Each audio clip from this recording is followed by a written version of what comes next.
are here in a Cadillac XTS, and we're here with Mike from GM, who's going to show us Q. Hey Zach, let me talk you through Q.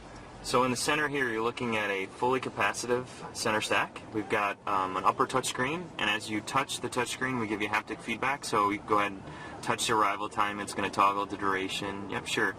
On the lower panel, we've got a few buttons dedicated for radio, power, volume, which you can slide across. You can show people how you can slide back and forth.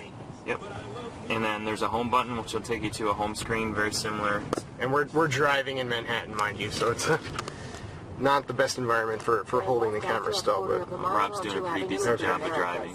So go ahead and press the home button. It's the bottom right corner of the, just below the screen. Oh, there we go. There you Okay. Go. Press on the home icon. There you go. And it's going to take you to a home screen. We've got radio. We've got 3 USB ports, built-in HD, standard. Phone, you can integrate up to 10, connect up to 10 devices. Behind the faceplate here, we've got a USB port. You can store your phone or wallet, glasses. It's motorized. It actually locks as well. So we've got a valet mode where you can enter a pin and it locks that. A built-in navigation system, 3D buildings, which we were showing earlier.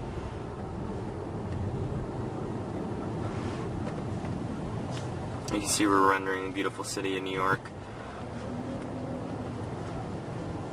And going back to home here. Sure. We've got Pandora, so if you plug in your iPhone or through Bluetooth, we can handle a BlackBerry or an Android device. You have access to your Pandora stations.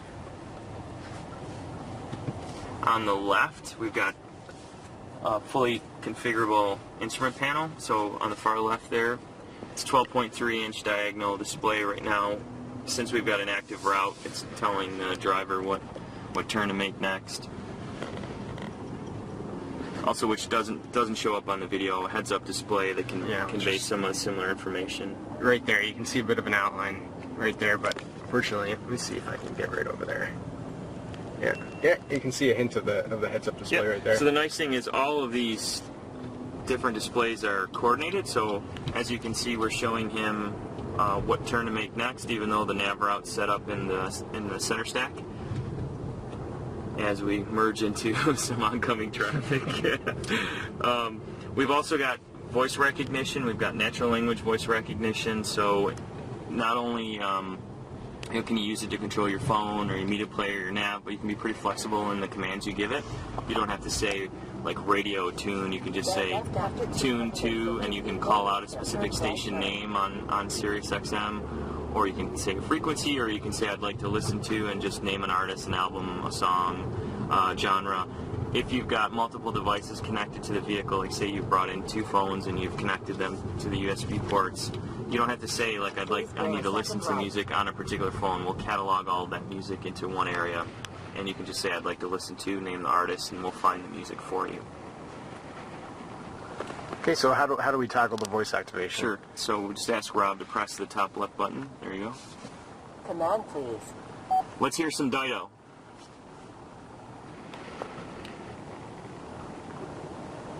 Dido, correct?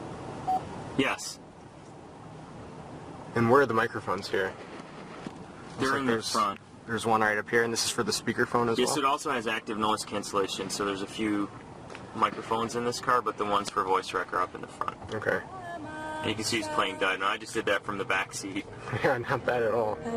And so you can slide the volume here. You can tap as well. You can tap. And it's a gentle tap, but there's a vibration. Thanks.